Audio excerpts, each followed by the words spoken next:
বিসমিল্লাহির রহমানির রহিম। আসসালামু আলাইকুম ওয়া রাহমাতুল্লাহি ওয়া বারাকাতুহু।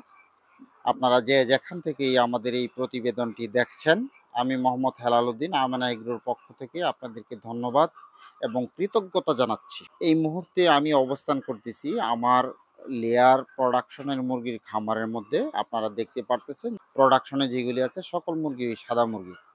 সাদা মুরগিতে যে সমস্ত সুযোগ সুবিধাগুলি আমরা পাইছি, যে সাদা মুরগি এই প্রচণ্ড রকম গরমের মধ্যেও চোখ পড়ে না। আমাদের ঘরগুলির মধ্যে দেখতেছেন যে এখানে কোনো ফ্যান নাই, আমাদের বিশাল নেটগুলি একেবারে খোলা, এখানে পর্দাও নাই, আর দীর্ঘ একটা সময় প্রোডাকশন ভালো দিয়ে থাকে, আর কম খাবার খেয়ে অধিক ডিম তারা দিয়ে থাকে।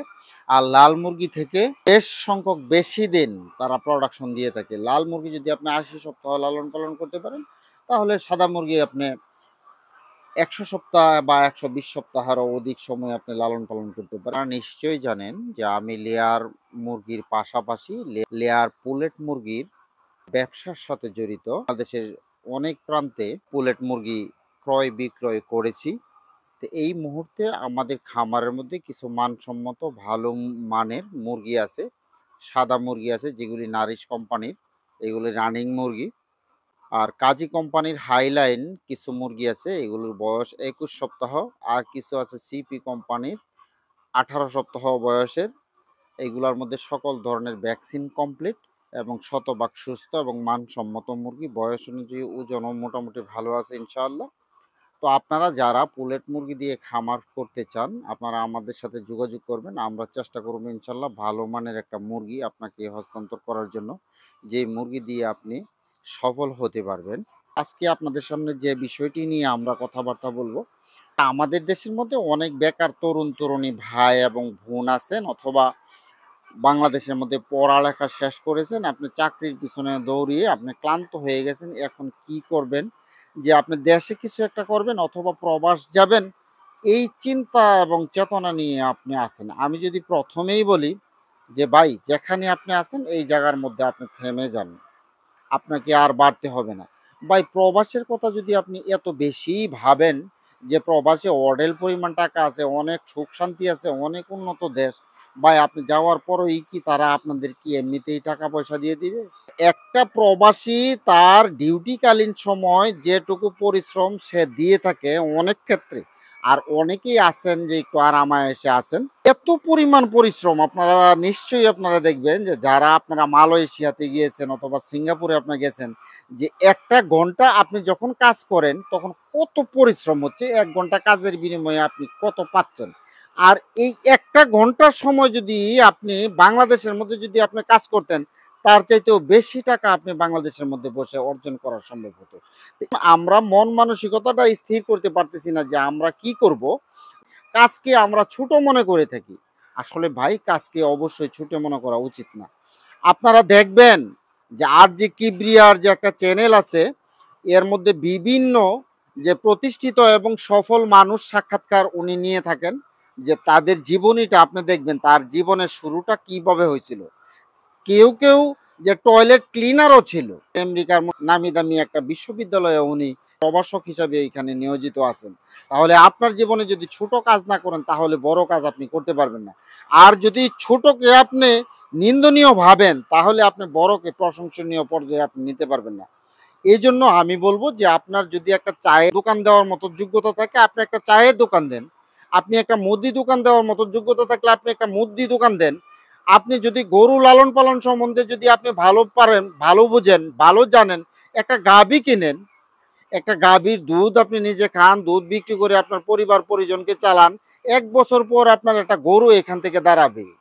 আবার দেখবেন যে ১ বছর পরে এই গাভীটা নতুন বাচ্চা আবার প্রসব করতেছে। এইভাবে আপনি একটি সমৃদ্ধির পথ আপনি খুলতে পারেন। আপনি ধনী হইতে চাইলে, আপনি সফল হইতে চাইলে শুরুর দিকে অনেক কিছু লাগে না। কম পুঁজি হইলেই যথেষ্ট। আপনি ৫০টা মুরগি নিয়ে আপনি শুরু করতে পারেন, ১০০ মুরগি নিয়ে শুরু করতে পারেন, একটা গরু নিয়ে শুরু করতে পারেন, একটা মুদি দোকান দিয়ে শুরু করতে পারেন, চায়ের দোকান দিয়ে শুরু করতে পারেন। এখন কথাটা হলো, ছোটর দিকে আমাদের মন মানসিকতা যায় না। কেন যায় না জানেন? আমরা চাই যে খুব দ্রুত সফল হওয়ার জন্য। ভাই, দ্রুত সফল হওয়া এটা কিভাবে সম্ভব? এটা কি বললেই চলে? দিন যে সময়টা, এটা ১২ ঘন্টার সময়।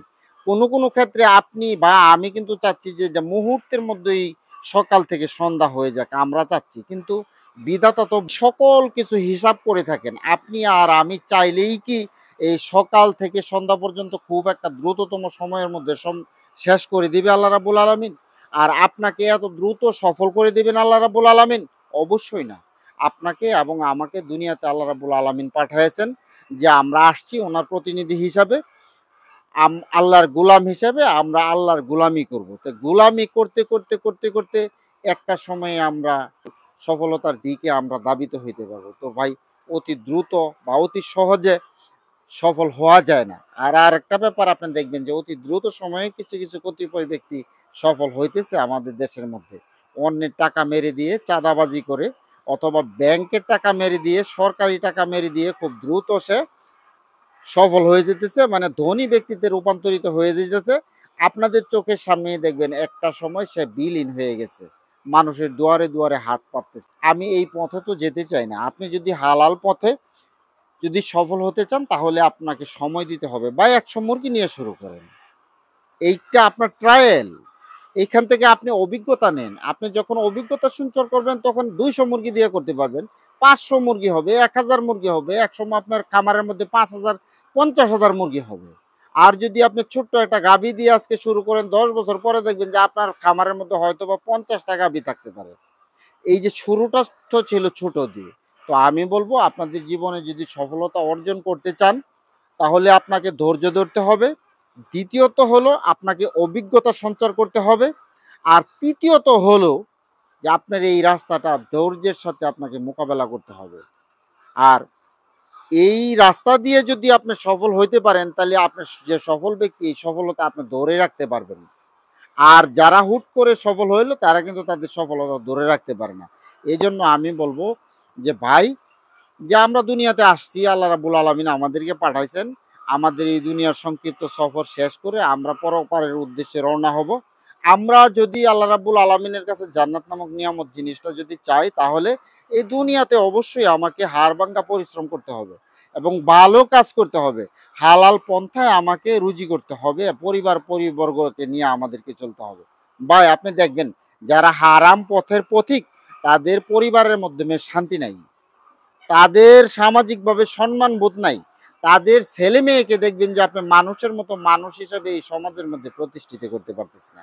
আর একজন দিনমজুরের সন্তান দেখবেন যে বিসিএস ক্যাডার হচ্ছে, ভালো মানের চাকরি করতেছে, হালাল পথে চলতেছে, তার সংসারের মধ্যে সুখের কোনো শেষ নাই। এজন্য